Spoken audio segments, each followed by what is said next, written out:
If you are just waking up this morning, the front page of the Daily Telegraph this morning, Badenoch challenges Starmer on hate laws. This is a huge story. Hate crime laws must be reviewed to protect free speech. This is according to Kemi Badenoch. She said this is because of Alison Pearson, the Telegraph journalist, of course. Now, the police have launched an investigation into Alison Pearson. Now, Kemi Badenoch has weighed in saying it's absolutely wrong for the police to visit any journalist's home simply because they'd expressed an opinion. Now, it's not entirely clear, but essentially Alison Pearson seemed to have retweeted a tweet that was made. She realised that actually the context of that was wrong. She then deleted that tweet later, but Essex police are investigating her for allegedly stirring up racial hatred with a tweet. If we are now living in a country where the police are more interested in what you are tweeting than actually dealing with burglaries and crime, which we know they have an appalling rate with in terms of cleaning them up and success, I'm deeply nervous about where this is going. Me too, because who defines hate? I mean, what's hateful to someone might just be banter to another person. I think it's weird because the Sussex police said it was a non-crime hate incident? Yeah, but Essex police said it, no, it's not that. It's a violation of the Public Disorder Act in what you just said. So if the police can't figure it out, I mean, the ones that are meant to enforce it, I mean, also, I mean, the amount of non-crime hate incidents that were reported last year was crazy. It was 36 per day if you divided it. And just for people who don't understand this, and it took me a while to get my head around it, non-crime hate incidents, or NCHIs, really pithy title, are recorded by the police to collect information on hate incidents that could escalate into more serious harm. They do not constitute a criminal offence, but they're on your record, and so if you then apply for a job and you then get a deeper dive into your criminal history, they would then show up. I mean, what are we doing? I mean, couldn't everything, in essence, develop into a crime in that sense? I mean, couldn't... Well, yeah, I don't like you. You have terrible dress sense. Well, that's a non-crime hate incident. Yeah, you're driving at 40 in a 50-mile-per-hour zone. You could go to 55 because there's a hill coming up, you know. I mean, it's just nuts. I mean, it's just... Yeah, I don't know. But also, I'm deeply worried where the government is going with this, because you've got Yvette Cooper, the Home Secretary, saying she wants what are they called again? NCHIs to be easier, particularly with regards to anti-Semitism and Islamophobia. But hang on a minute, there needs to be common sense applied to all of this, surely. And also, the police Maybe that's common sense to her. Maybe it is to her. Yeah. But surely we also... And I think tolerance is built by being able to have a conversation. We should all be free to express our own opinions, which is where we're going wrong in universities. If you are segregating people based on their thought processes, and certainly when I was at university, people came out with all sorts of viewpoints. We would sit down, discuss them, and therefore, actually, you get rid of prejudice, you discuss those problems, whereas if you actually silo them, I think it gets worse. Yeah, and there's a line that I like: in order to think, you have to risk being offensive. And that's good. I like that. Where did you get that? Wasn't myself. Was it that easy? No, it was from Dr. Jordan Peterson, for those that know him. I think he says a lot of sense. Yeah. Anyway, that's one of the big stories this morning if you are just waking up. There's another big one as well. The Mansion House speech, of course. Rachel Reeves gave her speech long speech earlier on. Andrew Bailey pops out of the woodwork. By the way, he doesn't exactly have the best track record, does he, in terms of the Bank of England's monetary policy and trying to keep inflation under control. He then says, well, we need to have a closer relationship with Europe. Meanwhile, this morning, and this is the front page of The Times, and I love this headline, dump the socialist EU. This is Trump aide tells Britain. This is a great story. This is a senior economic advisor to Donald Trump, and he says Britain should align itself with the United States on trade rather than pursuing closer ties with the socialist model of the EU. We know that trade with the EU is important, but it is declining. Also, the EU protectionist state against the rest of the world. And Donald Trump fundamentally likes the United Kingdom. Yep. I would say a free trade deal with the United States is of paramount importance. Do you know who doesn't get enough blame for this? Theresa May. I think she really butchered this, because although everybody knows that she failed with Brexit, but we had a unique opportunity when Trump was in to take advantage of that, and they didn't. And I think it's so awkward to the eyes of Trump that we're now trying to get back into this club that we tried to leave, when he stood there thinking, come on, let's do something. Yeah, well... What Trump did say, leave, just leave. Leave, and let's do something with us. And for us to be like, yeah, we do, but we also kind of don't, and we kind of want to do something with these guys. If I was Trump, I'd think, you know But as a Brexiteer, and obviously I fought very hard for that, we haven't Brexited properly. We haven't got those newfound freedoms. Meanwhile, we've got a government who is so tone-deaf, they think the answer to this is to sidle up to Europe and say we want closer European ties. Well, that was the whole point of Brexit, and that's why people voted out, and they've been given short shrift. Well, the whole point of Brexit was to take advantage of the opportunities of... I mean, technically what you're saying is that, all right, fine, we've mucked a few things up, but there are our own problems now, and we mucked it up ourselves, and we can't blame anyone else for those, but there are the issues. Windsor Framework, I still blame them for signing that. I still think it's a terrible piece of legislation, but... well, I just think, you know, for example, one of the big things that we could have done was sit down with all the finance bosses in the city and gone, let's deregulate. What can we do to make us agile in Europe, but not in Europe? What's stuff in the European Union that makes it really hard to do your job? That's would have been a great step. Corporation tax. We could have slashed that. Yes, I mean, we should have done. I mean, we've gone the other way. Yeah, we have. I mean, we should have done as we've left. Look at us. Come on, everybody, go to 15% or something like that. But no, I don't know. Well, I think this is quite interesting because he goes further. He actually says Britain has to decide, do you want to go towards the European socialist model or do you want to go towards the US free market? It's a binary choice. You can't have your cake and eat it here. So if you were Prime Minister, which you will be, I'm sure, one day. I'm sure you will be. Can I have a job, by the way? Well, we'll think about it. Yeah. That's not very kind. The answer was yes. But if you... It depends what job you'd want. Well, I don't know yet. We'll talk about that. Just in terms of that binary choice, though, which would you go for? The United States, a growing market, and there is clearly going to be protectionism under Trump. He's going to put up huge tariffs on any goods imported into the United States, particularly from China. But here's a golden opportunity for us to say, we're going to do a free trade deal with you, no tariffs from the United Kingdom, and to Europe, you can have a 20% tariff. Yeah, you've got to go with the US. I mean, you've got to. I mean, especially when Reeves talks about how there's a culture in this country of kind of risk-averse, not wanting to set up business, and which I agree with. I think she's right on that. I don't think you'll find that culture in Europe. You'll find the more aggressive entrepreneurship. But you've got Rachel Reeves also clobbering businesses. We're going to talk about this later on as well. Of course, the employer's national insurance. Why would you... I ran a business. Why would you start a business now? I wouldn't. So what's the incentive? There is no incentive. No. I mean, you wouldn't employ anybody, would you? No, I mean, you've got Tim Martin from Wetherspoon saying that this is going to cost more money and the price of a pint is going to go up. Well, they said it would cost about 100,000 jobs, their budget, apparently. I think that was the Telegraph at the Times. It is, it's the Telegraph, actually, I mean, and that's right. So Britain has to decide, what are we going to do? And when you look at Reeves, and how long have they been in power? Not very long. 100 and something days. So it's going to cost 100,000 jobs, as you mentioned. The UK economy is a basket case. We know it hasn't grown as it should have done. But why would it? Why would it grow? Well, it would have the past few months saying how awful it is. I mean, who in their right mind would make a major investment with her going, oh, we might hurt you, but we're not going to tell you how we're going to hurt you? I mean, what nut job is going to put some money to this country in a state of flux like that? I mean, incredibly, we've all this net migration, and we've only grown by 0.1%. By the way... So we need to double our numbers to get 0.2%. Yes, and you see, this is another major headache for Starmer, because if you remember when he came into power, he said we're going to be the economic powerhouse of Europe and we're going to grow. Well, you didn't do that, did you, Keir Starmer? And you're right, because it's all about confidence, and there is no confidence. By the way, Labour has been in power for a lifetime, 134 days so far. And we'll cut them a bit of slack. And counting. We know that, we'll talk about this as well, the farmers are going to protest on Tuesday. We've also got council tax going up. I do wonder, and this brings me nicely to the question this morning. In your humble opinion, what exactly is the government getting right? What is the government getting right? I'm asking this morning, 134 days of the Labour government so far. I think it's fair to say, even for Keir Starmer, he would probably say it hasn't gone particularly well so far, the 134 days. Of course, it started with removal of the winter fuel allowance and then, of course, employers' national insurance, the budget that everyone is thinking, how on earth am I going to grow my business? We've seen all these business leaders saying they're going to lay people off.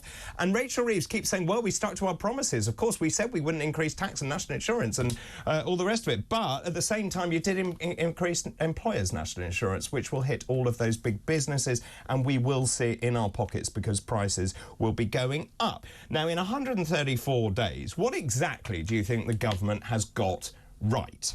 0344 499 1000. Those calls are charged at the national rate. You can text the word talk in your message to 87222. Those texts cost one standard network rate. Oh, you can also send a voicemail as well. Always keen to get those. Dave will be looking through those this morning, all of your voice notes. And you can also follow and message us on X at TalkTV. Let's just have a look at some of the messages that are coming in this morning.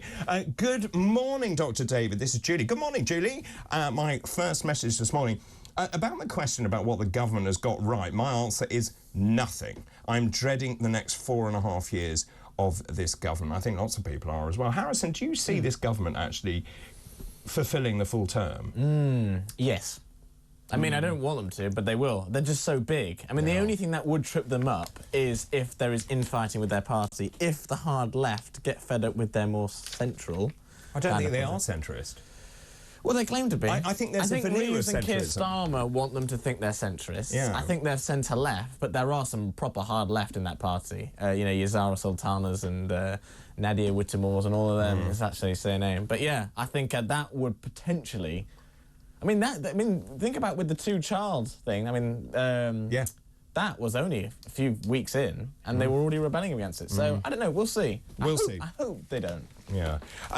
Good morning, David. This is Pat from Chichester. Now, in defence of the clarinet, I think I was pretty hard on the clarinet earlier on. In defence of the clarinet, where would the opening to Rhapsody in Blue be without it? Very good point indeed. Very nice programme. Thank you. Thank you very much, Pat. Do you like the clarinet? Let me know, please. I think it sort of goes through you, that noise from the clarinet, from the reed. I think when it's played beautifully, fine. When it's played by school children... Like most things. Like most things. I played the flute, by the way, and the piano. Oh, can you still play it? Well, vaguely. I got to grade 6, I think, on the flute. And you can still play? Yeah. And do you whip it out normally on your show? No, not really. Not normally. Well, that could be a new segment. Flautist, not a flautist, Phil. Flautist. Yeah, no, I was quite good at one point. Apparently, I used to tap my foot too much, though. Okay. I used to tap along. Well, keeping in the beat. Well, I can do that bit. Can you? Yeah, OK, fine. Right, let's start and go through this morning's front pages. Let's start with the Daily Telegraph this morning. This is the story that Harrison and I were talking about earlier. The headline is Badenoch challenges Starmer on hate laws. This is the wake of the Alison Pearson row, of course, who is one of the journalists at the Telegraph, where essentially she was doorstepped by the police for having a non-crime hate incident, essentially being investigated by multiple police forces, and Badenoch is coming out saying that these hate laws need to be challenged. She says hate crime laws must be reviewed to protect free speech. This is Kemi Badenoch, as she said after this investigation by the police. She says it's absolutely wrong for the police to visit any journalist's home simply because they had expressed an opinion. She challenged Sir Keir Starmer to show he believed in free speech by examining the laws around so-called non-crime hate incidents. The question is, how does he respond to that? She's on the money with what she's saying. She is on the money. Although, I've got to say, I'm guessing this was happening before Labour came in, which means, was this something set up? I don't want to say by us, because I'm not exactly in there, but I guess I'm the same colour. So, I don't know. It is always hard to take what the Conservatives say, isn't it? Because it's a bit like, well, you were in, and that was our Achilles heel at the election was, well, you say all this, but you could have done it. But she's talking the right game. Well, I think that will appeal to people in this country and say this is absolutely ridiculous. The vast majority, yeah. Absolutely. Yeah. And you should be able to speak freely, whether it's in the pub or in the marketplace or whatever it is, and not have to be doorstepped by the police when they've actually got better things to do. It was the 9-year-old, wasn't it? The 9-year-old that called someone smelly. Yeah. I mean, she got in trouble. I mean, seriously, police officers are like hall monitors now, aren't they? Well, also, it just reminds me of that whole COVID debacle where I got doorstepped by police. Oh, did you? Yeah, because they said, are you at home because you've tested positive? Which neighbour was that? Well, that's a very good question, but I know who you are. Right, let's move on to the Daily Mail this morning. And this headline is right as well. Same story. Thought police in Starmer's Britain like the Soviet Union, warns Boris. Boris Johnson has attacked the growing scandal scourge of thought policing, Sir Keir Starmer's Britain, comparing it to the Soviet Union at its worst. He's written in the Daily Mail this morning. He said these comments on social media come straight out of 1980s Romania and the horrible curtain-twitching culture by which people reported on their friends and even their family members. He's right. Oh, yeah. And do you know how it works? I mean, it works so well because someone will have a knock at the door and they'll go, oh, I'm sorry, officer. Yes, I'll never do it again, officer. Because most people don't like confrontation, right? And this is how woke has been so successful, because it's top down. It's from their company. It's from the government, I guess, in the sense of, you know, if you don't comply, if you're in a work meeting, team of 20, and there's something you don't agree with, you're not really going to go, oh, actually, no, I personally think that there are two sexes. You wouldn't say it, would you? Because it's like, well, I would, but... You would. Yeah, you would. I would. But the average person would think, yeah, but what do I get out of that? Yeah. Maybe I feel a bit better at myself. Well, it's embarrassing, isn't it? But I won't get that promotion, might lose my job, might get a knock at the door from the police, not worth it. I'll either agree and nod and lose my soul, or I just stay quiet. But that's all very well and good, but if you stay quiet, then it simmers within you, and I think that's what you're starting to see is resentment building amongst most people in this country about a number of things where they think the country has gone mad. The number of times I've had conversations with people, whether I'm having my hair cut or whether I've met someone in the supermarket saying, what has happened to this country? I know. I mean, my biggest pet peeve is when you apply for a job now, you have to fill in pages of what you are. So I have to say I'm a straight, white, privately educated male. One of the questions was, have I had gender reassignment surgery? I mean, what? I mean, how many people are actually ticking that? Have you? You got me.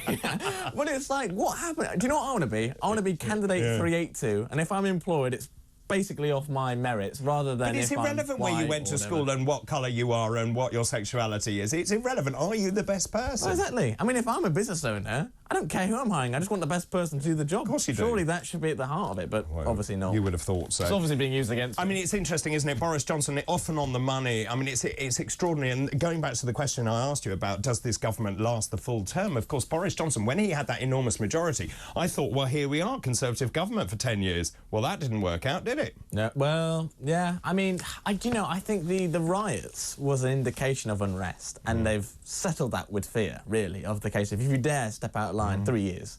Now, I don't know. I don't know how long that will last. I mean, it's a case of if enough, and I'm obviously not inciting anything or anything, but if you do get enough people who are annoyed, it gets to a point of the prisons are so full, what can a government do? Well, I think a litmus test will be the farmers on Tuesday. Because if the farmers do have this massive protest, and also if they withhold food from supermarkets, and if we see shortages in supermarkets, I think that's a problem for Starmer. Let's take a break. We'll go through the rest of this morning's front pages after this break. I mean, lots of you getting in touch. I'm asking this morning, what exactly is the government getting right? Can you think of anything? Anything at all? Anything at all, just let me know. 0344 499 1000, those calls charged at the national rate. Good morning, delightful David. Good morning, Jackie. How very kind of you. Oh, Jackie who? No, it's not Jackie from Waitrose. Okay. It might be. It might be. Jackie from Waitrose. There's a story, isn't there? Yeah, there it is. There is a story. Anyway, good morning, delightful David, and Harrison, I'll add in brackets. Okay, I'll put that in. The government have not got anything right, but have succeeded in instilling fear into the nation. That's your point. I'm genuinely scared for the future of my kids and grandkids, the way this country is going. Thomas Jefferson said, when the government fears the public, you get liberty. When the public fears the government, you get tyranny. That's nice. Brilliant. Yeah. That's brilliant, Who Jackie. said that? Jackie. No. Oh, I see. Thomas Too smart, Jefferson. that Jackie. Yeah, it's really good. I see what you mean. Thomas Jefferson. But Jackie said it as well. Yeah. Yeah. Okay, good. Let's just read a couple more, actually. Good morning, David. It's no good Boris complaining about us being over-controlled. He started it with the ridiculous COVID restrictions. Peter, that is true. But when you actually read all of that, Boris was reticent to install all of those kind of restrictions on our freedom. But actually, he got hoodwinked, I think, by some of the other people around him. And, of course, his near-death experience as well. Good morning to you. Who's this from? Anthony, good morning to you. When are people going to realise that the far left have moved the centre of politics so far to the left that now anyone who doesn't agree with them are far right? Oh, that's bang on. And that's something Harrison needs to grasp. I'll take it back. Yeah. No, but he is true. He is true. I think they are shifting. The problem is, well, that's right. And also, this term is bandied around the whole time about you are far right, which is obviously a terrible term to throw at people. Well, I'm not far right. I'm right of centre. I'm just right. Right, let's move back to the front pages. Daily Mail. I did that already. Thought Police in Starmer's Britain. We did that one. This story we talked about right at the beginning of this programme. If you are just joining us, though, the headline is a really interesting one. Dump the Socialist EU. This is Trump aide tells Britain. Britain should align itself with the US on trade rather than pursuing closer ties with the socialist model of the European Union. This is according to a senior economic advisor to Donald Trump. This is Stephen Moore. He's preparing Trump for government. And as we were saying, that Trump is plotting to have tariffs on goods coming into the United States, 20% for Europe, something much, much higher for China, whether it's 40 or 60%, we're not quite sure at the moment. And essentially what he's saying is the UK is in an amazing position here, because you can either choose to align yourself with Europe, which is where Starmer is cozying up to, or you say, right, we're going to plump for the faster growing economy, which is the United States. Of course, we're bound by a common language as well. Well, fairly common language, similar language. And that's the take from the front page of the Times this morning. I was saying also this morning, what exactly is the government getting right? Because it seems that prices are going up. Also, there's another story this morning about mortgage rates still going up despite the Bank of England dropping interest rates slightly. And the front page of the Eye this morning, £280 hike to household bills in new blow to the cost of living. People really struggling. Council tax, energy bills, water, broadband and train travel will add £278 to the cost of a typical household next year, leading to fresh warnings about inflation and interest rates. Now, inflation is 1.7%, and thanks to Rachel Reeves and her budget, instead of falling further, it's now expected that inflation will go up. The banks are pricing that in, so many people coming off a fixed-rate deal on their mortgage will have to price that in. And, of course, people are very frightened about what those payments will be. And I know this from my own experience. My mortgage doubled. But Ed Miliband told us prices would go down. Energy prices would go down. Oh, energy prices are going down because what? We're going to build a load of windmills which don't provide any energy. They might go down in 7 years. Well, that's good. From being up. Well, I might not be here in 7 years. I mean, it's just nuts. It is nuts. It is nuts. I think... Do you think the government understands how much people are struggling? Some will. I don't want to say no, because that's stupid, because some will know. It's just whether they listen to that. And I just think sometimes I think from what it looks like, they're not. I think this whole thing, the pay rises. I mean, the optics of this, of all the pay rises to the public sector, the exemption from NI, and then the private sector, in fact, not only are we not, but you're actually going to pay us more. Yeah. It looks rubbish, doesn't it? It does look rubbish. I mean, why would you set a business up in this country anymore? Well, not under this government. No. Let's move to the FT weekend. This is the front page here. This is very interesting. This is Elon Musk. Musk's wealth to hit new heights as deals fire up SpaceX and AI. Two of Elon Musk's private companies are set to secure multi-billion-dollar jumps in valuation. Investors racing to back his business interests, of course. SpaceX is the largest private company in the US. It's preparing to launch a tender offer in December to sell existing shares at $135 each, according to people with knowledge of those discussions that are taking place. That would value SpaceX at $250 billion. That's up 40 billion US dollars. That's nice. That's what we should be. Yeah. What role we'd have there? I think I'm in the wrong job. I need to build a rocket. Meanwhile, Elon Musk's artificial intelligence startup XAI has raised $5 billion at a valuation of $45 billion, almost double its valuation a few months ago. And, of course, this is because Musk is right there with Donald Trump, isn't he, in the Dodge, as he calls it, which is actually named after something that Elon Musk is interested in, the Department of Government Efficiency. It's not going to be an official government body, from what I understand. It will actually be there to report back, and he's going to be paired with Vivek Ramaswamy. Yeah. I think it's great. I think it's a great idea. I think we need it. I mean, actually, do people want to know the waste here? I mean, would it make them probably? Well, I think we if we know it, you can deal with it and get rid of it. I think people don't realise the. Meanwhile, half of Whitehall's working from home. I mean, even the NHS alone. Oh, don't I mean, start me. some of their procurement rules of having to spend or budget gets cut. I mean, some of the stuff they purchase right at the end of their budgets just so they don't get cut.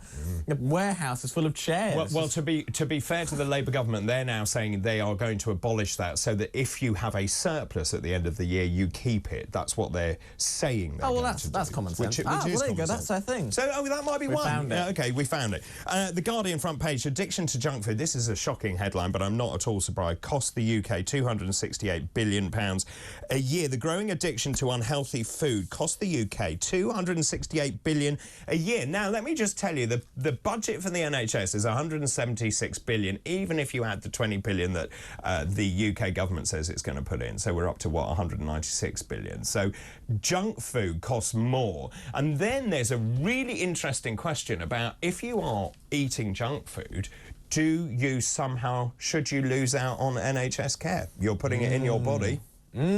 Well, I mean, it would never happen. No. But, well, that's why people say the argument of, oh, yeah, well, people who buy cigarettes, should they be exempt?